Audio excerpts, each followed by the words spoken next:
जय हिंद दोस्तों, आपका स्वागत है हमारे YouTube channel FX study hub में। ये हमारा मेजरमेंट और मैकेनिक्स का चैप्टर नंबर 1 है, जिसका हम पार्ट 2 लेकर चल रहे हैं। इसकी पहली वीडियो में अपलोड कर चुका हूँ। चलते हैं आगे हम, ठीक है।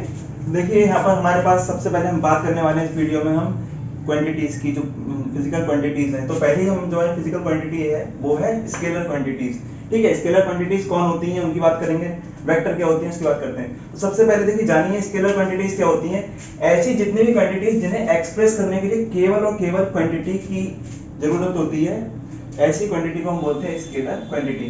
देखिए इन क्वांटिटी को अगर आपको एक्सप्रेस करना है तो आपको किसी भी तरह की डायरेक्शन नहीं बतानी पड़ेगी कि उसकी डायरेक्शन क्या है। आपने एक बार क्वांटिटी बता दी तो वो क्वांटिटी जो है वो पूरी तरीके से एक्सप्रेस हो जाएगी। केवल और केवल क्वांटिटी रिक्वायर्ड होती है, इसको एक्सप्रेस करने के लिए डायरेक्शन नहीं होती है। तो इन क्वांटिटी को बोलते हैं स्केलर क्वांटिटी, ठीक है। आगे चलते हैं, हमारी अगली वेक्टर क्वांटिटी। तो ये क्या होती है, जिन क्वांटिटी को बताने के लिए क्वांटिटी तो चाहिए। देखिए किसी को एक्सप्रेस करना है वो तो चाहिए, साथ ही साथ उसको डायरेक्शन भी हमें बतानी पड़ती है कि वो किस डायरेक्शन में है। जैसे कई सारी आपने क्वांटिटी पढ़ी होंगी जिनको बताने के लिए आपको क्वांटिटी भी चाहिए और डायरेक्शन भी चाहिए, तो इन्हें बोलते हैं वेक्टर। सबसे पहले बात करते हैं इसके एग्जांपल की। तो देखिए स्पीड यानी चाल हो, मास हो, डिस्टेंस, ईसी यानी electric current, resistance, volume, density, work, इतनी जितनी भी ये क्वांटिटीज हैं इनको किसी को भी एक्सप्रेस करने के लिए डायरेक्शन की जरूरत नहीं होती है। स्पीड की बात करें तो स्पीड भी हमारी कौन सी है, स्केलर क्वांटिटी है। इन क्वांटिटी को अगर एक्सप्रेस करना है किसकी जरूरत है, केवल क्वांटिटी, केवल क्वांटिटी, डायरेक्शन की जरूरत नहीं होती है। तो मास है, आपने देखा मास केजी में आप एक्सप्रेस करते हैं, ठीक है। तो ये क्या है, केवल स्केलर क्वांटिटी है। इसमें डिस्टेंस, डायरेक्शन मैटर नहीं करती है किस डायरेक्शन में आप गए हैं, केवल उसकी क्वांटिटी मैटर करती है। इलेक्ट्रिक करंट, रेजिस्टेंस, वॉल्यूम, ये सभी वही क्वांटिटी है जिनको केवल क्वांटिटी ही एक्सप्रेस करने के लिए क्वांटिटी चाहिए, यानी उनका परिमाण चाहिए, ठीक है। उनकी डायरेक्शन यानी दिशा नहीं चाहिए होती है। बात करें वेक्टर की, तो वेक्टर के लिए क्या चाहिए, डायरेक्शन इंक्लूड हो जाती है। जब डायरेक्शन इंक्लूड हो गई, अगर हम बात करें तो सदिश की अगर हम डायरेक्शन जोड़ दें, इसके अंदर हम डायरेक्शन जोड़ दें तो ये क्या बन जाएगी, वेक्टर बन जाएगी। देखिए इसके अंदर डायरेक्शन जुड़ जाए तो वेक्टर बन जाएगी। वेक्टर कौन है, वेक्टर देखिए आपको ये 9 क्वांटिटीज लिखी हुई दिख रही है। Acceleration, force, displacement, velocity, moment, impulse, speed, weight, torque. तो ये हमारे याद करने के लिए ना एक छोटी सी चीज है। जब 9 आपको क्वांटिटीज आपने याद कर ली तो आपने समझ लो सारी की सारी वेक्टर और स्केलर क्वांटिटी याद हो गई। कैसे हो गई समझिए, ये जो 9 क्वांटिटी है सब की सब कौन सी है, वेक्टर क्वांटिटीज है। इनको बताना है तो डायरेक्शन की जरूरत पड़ेगी। अगर आपने इनको 9 को याद कर लिया तो देखिए ये 9 तो वेक्टर है और साथ में ये 9 किसी के साथ जुड़ जाए, किसी के साथ मिल जाए। जैसे कि एक्सेलरेशन की बात करेंगे तो अगर ये एंगुलर एक्सेलरेशन हो जाएगा, ठीक है, सेंट्रीपिटल एक्सेलरेशन हो जाएगा, तो इस तरीके से ये भी वो क्या हो जाएगा, जाकर हमारा वेक्टर क्वांटिटी बन जाएगी। फोर्स की बात करें तो फोर्स अगर वेक्टर क्वांटिटी है तो इलेक्ट्रिक फोर्स, ग्रेविटेशनल फोर्स भी वेक्टर क्वांटिटी ही होगी। इस तरीके से डिस्प्लेसमेंट जिसके साथ ये जुड़ जाएंगे, जिसके साथ ये लग जाएंगे, वो सभी सब क्या हो जाएंगे, वेक्टर क्वांटिटीज बन जाएंगी। अगर इनको छोड़ दो या इनसे बनी हुई को छोड़ दो तो जितनी बचेगी वो हमारी सब स्केलर क्वांटिटीज कहलाएंगी। तो याद रखने का तरीका क्या है, केवल 9 को याद रखना है, जिसके साथ ये जुड़ जाए वो वेक्टर, ये तो वेक्टर है ही, और जिसमें ये ना हो तो वो सारी की सारी होंगी स्केलर क्वांटिटीज, ठीक है। स्केलर क्वांटिटीज होंगी। क्वांटिटीज जो हमारी स्केलर क्वांटिटीज है इसको सिंपली रिप्रेजेंट करते हैं, ठीक है हम। लेकिन जो वेक्टर क्वांटिटीज होती हैं इसके ऊपर हम दो तरह से रिप्रेजेंट करते हैं। एक तो उसको डार्क कर देते हैं, जैसे हम फोर्स की बात करें तो फोर्स का सिंबल F होता है, तो F को या तो डार्क कर देते हैं, ठीक है। लेकिन डार्क बनाना ठीक नहीं रहता है तो इसके ऊपर हम एक एरो बना देते हैं जो कि वेक्टर को रिप्रेजेंट करता है, ठीक। इस तरीके से एरो बनाकर हम वेक्टर को रिप्रेजेंट करते हैं। तो जितने वेक्टर होंगे उसके ऊपर जिनका सिंबल होगा उसके ऊपर हम एरो बनाकर उसको रिप्रेजेंट करेंगे। जैसे एक्सेलरेशन की बात करें तो A है तो इसके ऊपर एरो बना करेंगे, फोर्स को F बता दिया, डिस्प्लेसमेंट को D के साथ करेंगे, V को इसके करेंगे, ठीक है। ये सभी को इनके ऊपर एरो बनाकर हम रिप्रेजेंट करेंगे। आगे बात करते हैं प्रोडक्ट इन वेक्टर क्वांटिटीज। ठीक है, वेक्टर क्वांटिटीज के प्रोडक्ट की बात करते हैं, यानी उनकी गुणा किस तरह से होगी। तो देखिए वेक्टर क्वांटिटीज की गुणा दो तरह से होती है। एक बार तब जब वेक्टर क्वांटिटीज की गुणा होती है और उनके बाद जो प्रोडक्ट हमें मिलता है वो स्केलर हो, यानी आपने दो वेक्टर की गुणा करी है, दो से ज्यादा वेक्टर की गुणा करी है, लेकिन आपको जो रिजल्ट मिले वो स्केलर हो जाए, ठीक है, यानी उसमें डायरेक्शन गायब हो जाए तो वो बनेगा स्केलर। तो एक ये प्रोडक्ट हो गया, इसे डॉट प्रोडक्ट भी कहते हैं, ठीक है। आगे हम चलते हैं क्रॉस प्रोडक्ट या वेक्टर प्रोडक्ट। तो इसमें क्या होता है, दो हमारे वेक्टर क्वांटिटीज की मल्टीप्लिकेशन हो या उनका गुणा हो, लेकिन उसके बाद मिलने वाला जो प्रोडक्ट है वो हो वेक्टर ही रहे, स्केलर ना बने, वेक्टर ही रहे। तो इसमें होगा क्या, देखिए यहाँ पर हमें डायरेक्शन नहीं मिलेगी क्योंकि जो प्रोडक्ट मिलने वाला है वो स्केलर है, स्केलर में डायरेक्शन नहीं होती है। वेक्टर की बात करें तो इसमें दो जो क्वांटिटीज की गुणा होने वाली है उसमें आने वाला प्रोडक्ट भी वेक्टर होगा, तो उसमें डायरेक्शन हमें मिलेगी। जैसे हम इसकी बात करें, अगर हमारे पास दो वेक्टर हैं, एक ए वेक्टर है बी वेक्टर है, तो इसको इस तरीके से रिप्रेजेंट करते हैं a dot b is equal to, ये होता है a b cos थीटा। यहाँ अगर मैं a और b की बात करूं तो a और b होती हैं इनकी क्वांटिटीज, ठीक है, इसकी वेक्टर a और वेक्टर b की ये रिस्पेक्टिवली उसकी क्वांटिटीज है, ये वेक्टर a की ये वेक्टर b की है। इसको देखिए क्वांटिटी को हम ऐसे लिख सकते हैं, a भी लिख सकते हैं या मॉड ऑफ वेक्टर a भी लिख सकते हैं, या b लिख सकते हैं या मॉड ऑफ वेक्टर b भी लिख सकते हैं। तो ये बता रही है केवल क्वांटिटीज, यानी मल्टीप्लिकेशन करते हैं तो उनकी केवल क्वांटिटीज को लगाते हैं, ठीक है। तो a dot b is equal to हो जाता है a b cos theta. cos theta इनके बीच का एंगल है, अगर मान लीजिए दो वेक्टर हमारे इस तरह से हैं तो इनके ये बीच का एंगल है, ठीक है, थीटा, तो इसको लगाते हैं cos थीटा। ये जो निकल कर आएगा ये क्या होगा, प्रोडक्ट हमारा स्केलर, ठीक है, ये हमारा स्केलर प्रोडक्ट होगा, इसी वजह से हम इसको बोलते हैं डॉट या स्केलर प्रोडक्ट। आगे बात करते हैं क्रॉस प्रोडक्ट की। तो देखिए हमारे पास अगर इसी तरीके से दो वेक्टर हैं, a वेक्टर और एक b वेक्टर, तो क्रॉस प्रोडक्ट में हम क्रॉस बनाते हैं, ठीक है। तो a क्रॉस b, इसको करने के बाद जो हमारा रिजल्ट आएगा वो होगा a b sin थीटा। यहाँ पे मैटर नहीं होगा ना, कोई फर्क नहीं पड़ता, देखिए कौन है, ये इसकी क्वांटिटी लग गई है, तो डायरेक्शन तो आएगी, तो डायरेक्शन आती है, उसको रिप्रेजेंट करता है एन कैप। एन कैप क्या करता है, ये यूनिट वेक्टर है जो केवल डायरेक्शन को ही रिप्रेजेंट करता है, क्वांटिटी नहीं बताता है, ठीक है। ये किसको बताएगा, केवल डायरेक्शन को,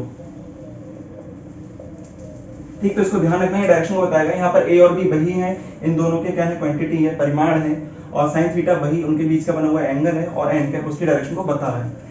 अब ये एन कैप की डायरेक्शन निकालते कैसे हैं, पहले उसकी बात कर लेते हैं। अगर आपके पास दो वेक्टर दे रखे हैं a b, अगर आप a से b को क्रॉस कर रहे हैं तो आपको क्या करना है, अपने हाथ की उंगलियों को a से b की तरफ को टर्न करना है। अगर हम इस तरीके से लेंगे, ये ग्रीन मार्कर अगर a है और ये रेड अगर b है, तो इसको इस तरीके से रखकर हम a क्रॉस b करेंगे, तो a क्रॉस a की तरफ से हम लेकर चलेंगे b की ओर। तो a क्रॉस b करते समय हमारा थंब जिस डायरेक्शन में होगा वो डायरेक्शन बताएगी हमारी इस वेक्टर प्रोडक्ट की डायरेक्शन, ठीक है, जो लास्ट में प्रोडक्ट आ रहा है उसकी डायरेक्शन बताएगी। तो कैसे निकालेंगे, हम a से b की तरफ उंगलियों को टर्न करेंगे और जो थंब बताएगा वो इसकी डायरेक्शन को एक्सप्रेस करेगा।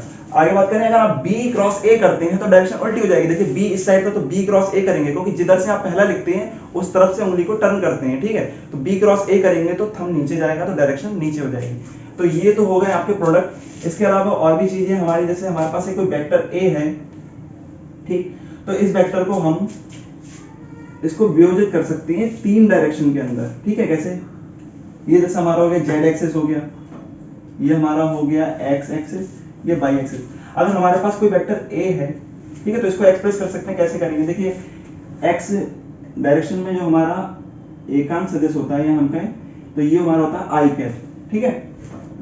y की तरफ होता है j कैप और k होता है z डायरेक्शन में, ठीक है। तो किसी भी हमारे पास अगर कोई वेक्टर है तो हम इसको तीन डायरेक्शन में यानी तीनों अक्षों के अनुदिश संयोजित कर सकते हैं। कैसे करेंगे, a क्रॉस को हम लिख सकते हैं ax i कैप, ठीक, यहाँ पर ax अभी बता रहे हैं क्या होगा, देखिए फिर आप ay j cap plus az k cap. यहाँ पर देखिए ये है कि जो कोई वेक्टर मान लीजिए इस तरीके से बना हुआ है 3D स्पेस में, तो उसका ax क्या बता रहा है, उसका x डायरेक्शन में जो उसकी क्वांटिटी है, परिमाण है, ay बता रहा है उसकी y डायरेक्शन में परिमाण है, az बता रहा है उसकी z डायरेक्शन में जो परिमाण है, और i cap j cap k cap respectively इसकी x और y z डायरेक्शन में इसकी डायरेक्शन को रिप्रेजेंट कर रहे हैं। तो कोई भी हमारे पास वेक्टर है उसको इस तरीके से रिप्रेजेंट कर सकते हैं।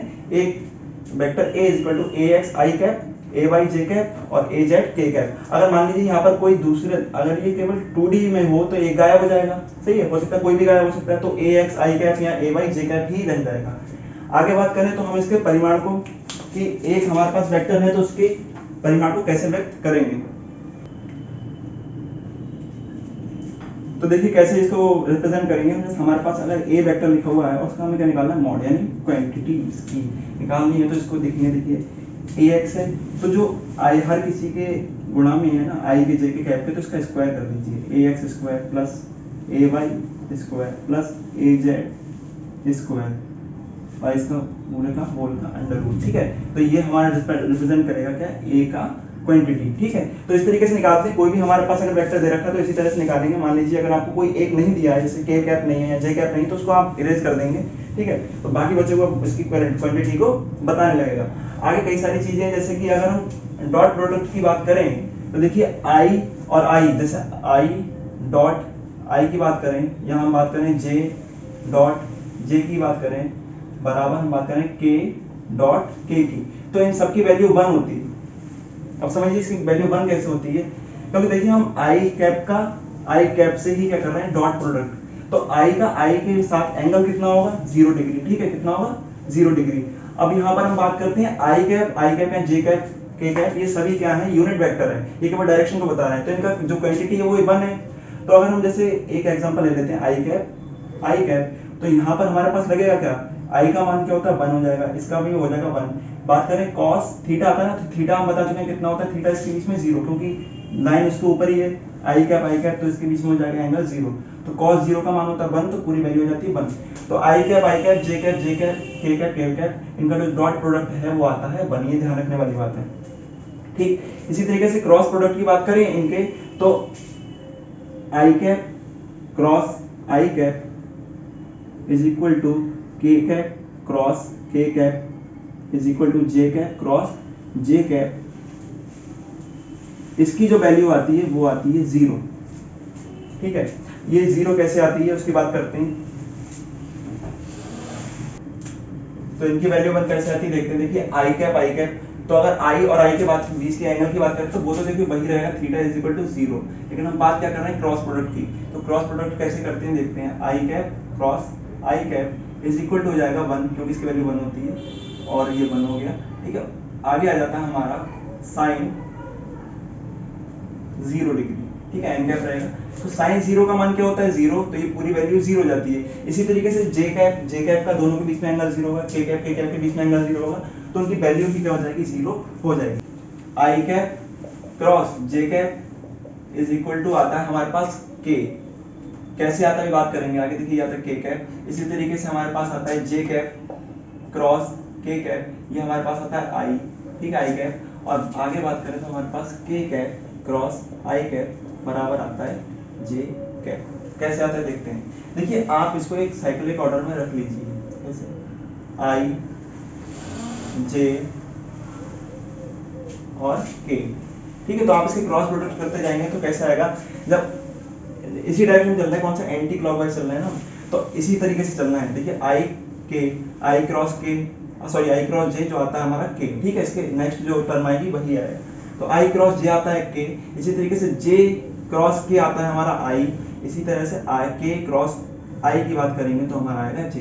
तो ये तो हमारा हो गया, कैसे आया ये भी बात कर लेते हैं। देखिए अब हमारे पास हमने बात करा था कि इनकी वैल्यू कितनी है, 1 होती है, वो तो ठीक है। चलिए तो आई क्रॉस जे को हम एग्जांपल के तौर पर लेते हैं। देखिए इसकी जो वैल्यू होगी वो 1 हो जाएगी, इसकी वैल्यू हो जाएगी 1 हो जाएगी। इनके बीच का एंगल कितना होगा, देखिए आई और जे के बीच में एंगल कितना आता है, 90 डिग्री का, तो यहाँ पर साइन 90 हो जाएगा।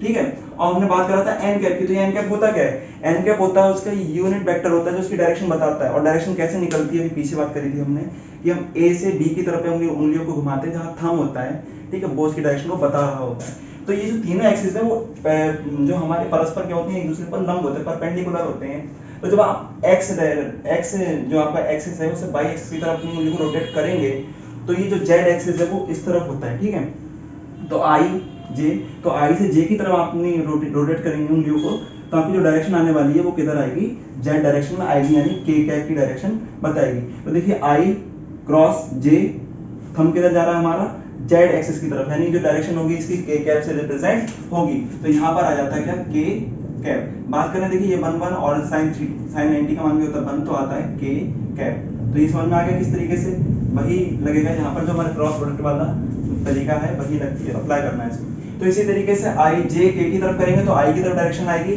के आई की तरफ करेंगे तो जे की तरफ डायरेक्शन आएगी। देखिए इसमें ध्यान रखिए, अगर आपने आई क्रॉस जे की बात करी है तो ये बराबर होगा जे क्रॉस आई के। ठीक है, तो अगर हम जैसे इसको पलट देते हैं तो इसमें डायरेक्शन अपोजिट होने की वजह से माइनस साइन आ जाता है। तो माइनस साइन आने का केवल एकमात्र रीजन होता है, वो होता है कि डायरेक्शन का बदल जाना। ठीक है, देखिए इसी तरीके से हमने ये करा है। ठीक है, ऐसे हम यहाँ पर भी कर सकते हैं। इसमें क्या आता है देखिए वैल्यू, आई डॉट जे की बात करें, ठीक है, तो क्या आएगी देखिए, या जे डॉट के बराबर के डॉट आई, ये आता है 0। कैसे आता है देखिए, आई और जे के बीच में कितना एंगल है 90। तो यहाँ पर जब cos 90 हम अप्लाई करेंगे तो cos 90 का मान कितना होता है 0। इसी तरीके से सबके साथ 0 जाएगा, आई जे के बीच में एंगल 90, जे के बीच में एंगल 90, के आई के बीच में एंगल 90। देखिए यहाँ पर एक बात ध्यान रखिए, आई डॉट जे बराबर होता है जे डॉट आई के। क्यों होता है? क्योंकि ये हमारा स्केलर प्रोडक्ट है, स्केलर प्रोडक्ट में कोई डायरेक्शन होती ही नहीं है, तो जब डायरेक्शन नहीं है तो कोई फर्क नहीं पड़ता चाहे आई डॉट जे करें या जे डॉट आई करें। यहाँ फर्क पड़ता है कि डायरेक्शन की वजह से नेगेटिव साइन आ जाता है, आप अगर उसको पलटते हैं तो। अगर आपको ये वीडियो अच्छा लगा तो इस वीडियो को लाइक करें और चैनल को सब्सक्राइब करें। इसका अगला पार्ट मैं डालने वाला हूँ, ठीक है, तो उसको जरूर जाके देखें।